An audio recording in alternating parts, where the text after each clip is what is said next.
In these difficult times of COVID on our head, there are many people who are taking advantages of people's helplessness and scamming them. You might have heard about the recent event where a person was scammed for finding an oxygen cylinder for her father. Now, these times are actually very challenging, and we are here to provide you with some tips and tricks how you can protect yourself in these difficult times. These tips and tricks are not only COVID specific but also for a general security that you can follow in your day-to-day internet usage and transactions that you do. So, let's talk about cybersecurity today.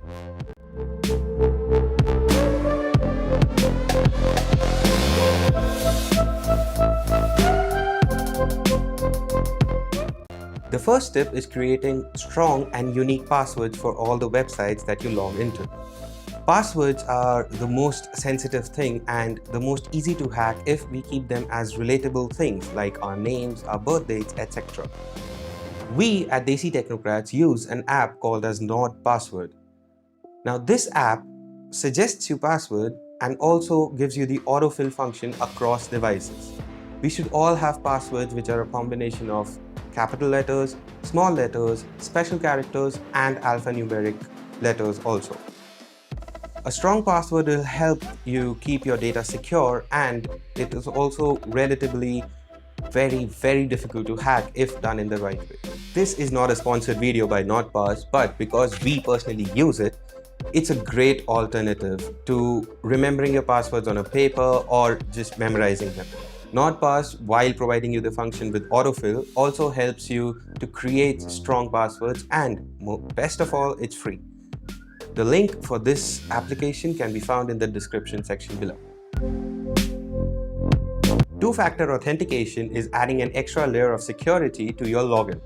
First of all, to log in, you will need your password, and after that, you will get a temporary OTP that will be used to sign in. Now, this is beneficial when we are trying to sign in, and if someone has a hold of your password also, they will need the OTP from your mobile number. We know it's a bit of an inconvenience when you're signing into websites, but extra security is never bad. Now, some of the sites that you can use this are all your social media accounts like Facebook, Instagram, Snapchat, and your e-commerce websites like Amazon, Flipkart, etc. Google also supports this, so make sure that you add the two-factor authentication to your Google account to secure it. We all have got those calls which we know are fraudulent calls, but there's a level above to that where people actually try and take out money from you. The most common scam techniques that we encounter are, first of all, someone will send you a UPI code or a QR code and tell you that please make a payment of 100 rupees to receive a payment from me. Now, this is not true. UPI does not require you to send payment to someone to be able to receive money. Secondly, people call you saying that they are from tech support and they require this OTP from you to sign in and see your and provide technical assistance. Well, that is not true. OTP is only there for your information for you to log in. It is not there for someone else to provide any kind of assistance from you. If the person is from the company itself, they already have access to all your account details and they do not need an OTP from you. The third and the most common technique is people calling you from, say, OLX or someone and telling you that we are sending you a code and scan this code to receive the money. Well, again, this is not true.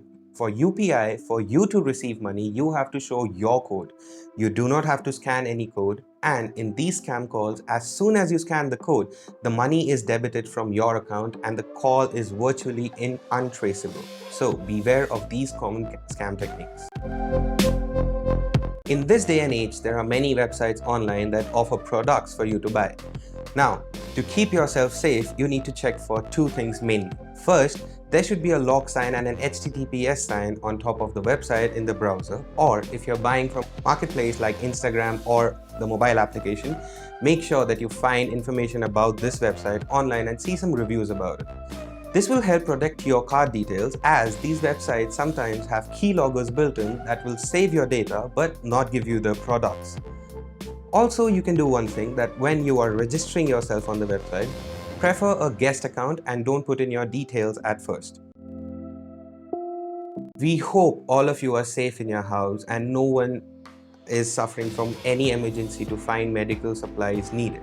But if you are finding yourself in a position that you need to find some medical supplies like oxygen cylinders or medicines for your near and dear ones, make sure that if you go online and ask for help, and if you're contacted by people that we can provide these services to you, first of all, please do not make any advance payments. Secondly, what people do is they tell you that we will deliver it directly to the hospital and you make the payment to us. Make sure that you get the details of the person, meet the person, and see the deliverables from your own eyes. This is a very common phenomena that is happening nowadays, and people, because of their helplessness, are falling into the tricks of these scammers.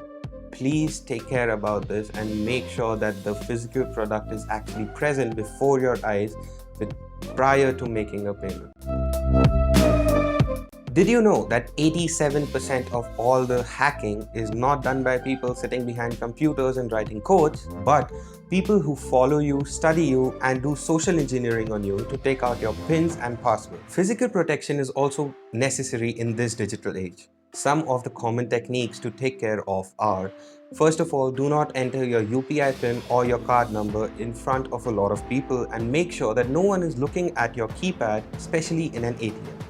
Secondly, make sure that if you're putting the PIN on or your card details on a website, that you do not ask someone random to do it for you, but ask someone who you trust or who you know to do that. If you are at an ATM and you require some technical assistance, please contact the bank or the security person there. Do not ask someone random in the line, because that's how people are waiting in the line to take out your information.